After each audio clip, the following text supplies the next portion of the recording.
Bonjour à tous. Donc, après avoir vu l'indice de dispersion dans la vidéo précédente, nous allons maintenant voir les quantiles et l'intervalle interquartile.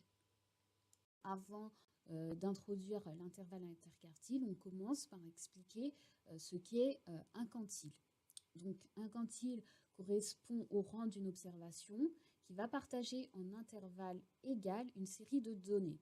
Cette série de données, c'est très important, elle doit être ordonnée, sinon la formule ne marchera pas. De la même façon que pour le calcul de la médiane, il nous faut avoir une série de données ordonnées. C'est très important.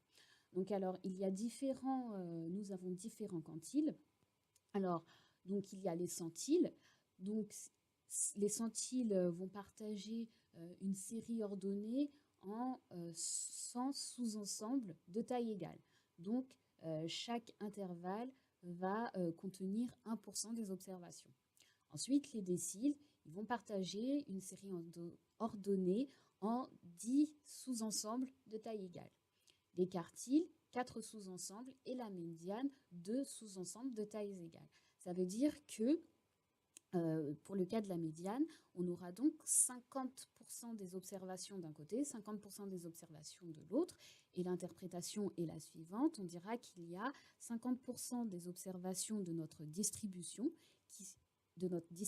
qui se situe en dessous de la valeur de la médiane.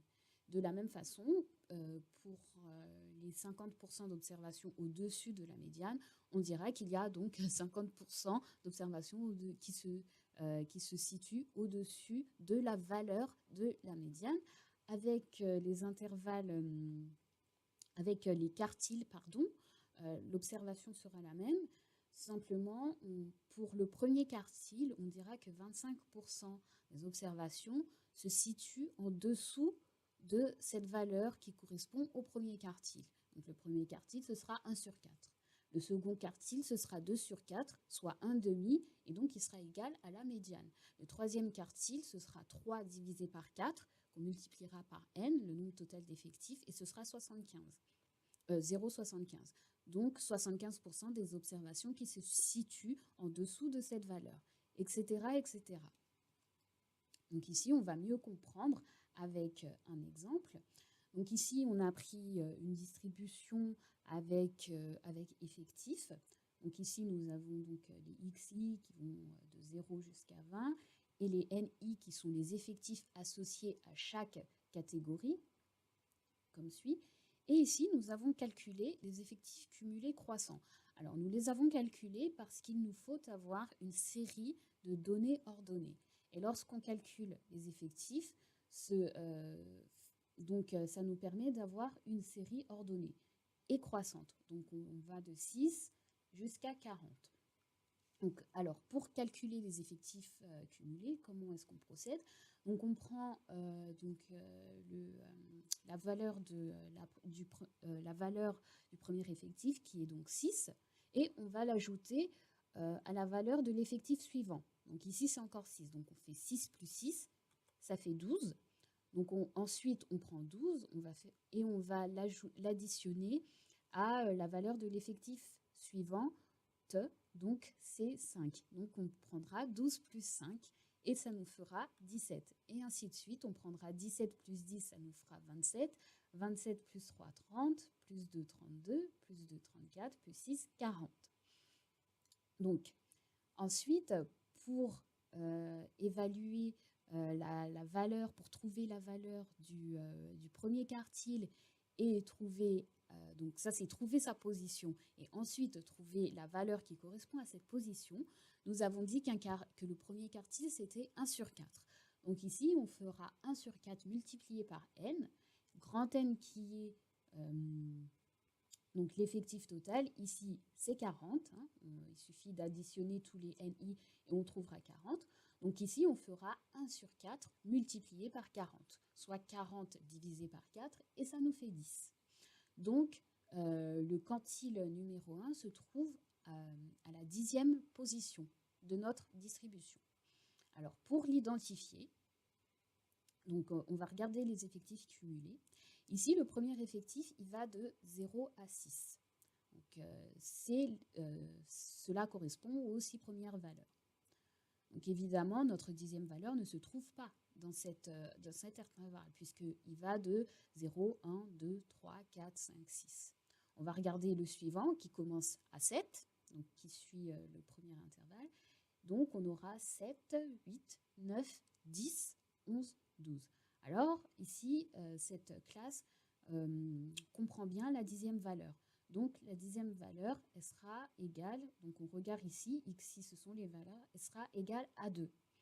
Donc ici, on mettra Q1, se trouve à la 10e position de notre distribution, et la 10e position de notre distribution correspond à la valeur numéro 2. Voilà, donc Q1 égale 2, et non pas 10. Ensuite, on prendra Q3, donc, qui sera le 3e quartile.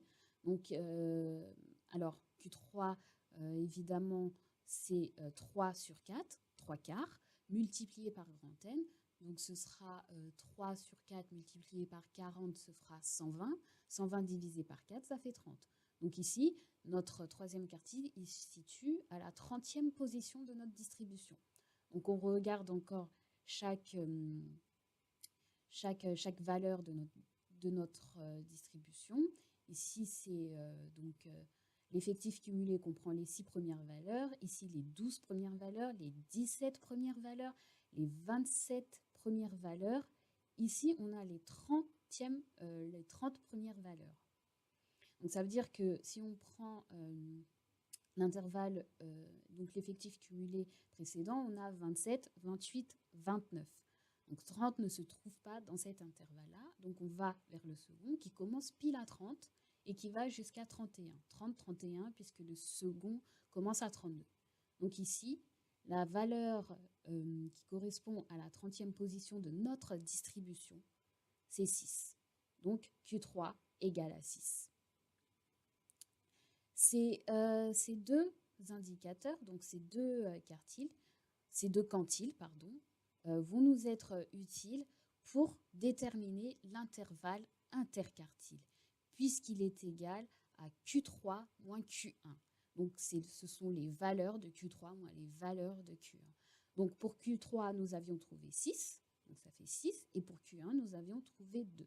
Donc, c'est 6 moins 2 égale 4. Voilà à quoi correspond notre intervalle interquartile. Donc, ici, alors on a mis que l'intervalle interquartile comprend en fait les 50% des observations les plus au centre de notre distribution. C'est-à-dire qu'en effectuant ce calcul Q3 moins Q1, ce que l'on fait, c'est qu'on élimine les 25% d'observations trop faibles de la distribution et les 25% d'observations trop élevées de notre distribution, ce qui fait qu'il nous restera 50% au centre de notre série de données ordonnées. Voilà à quoi correspond l'intervalle interquartile.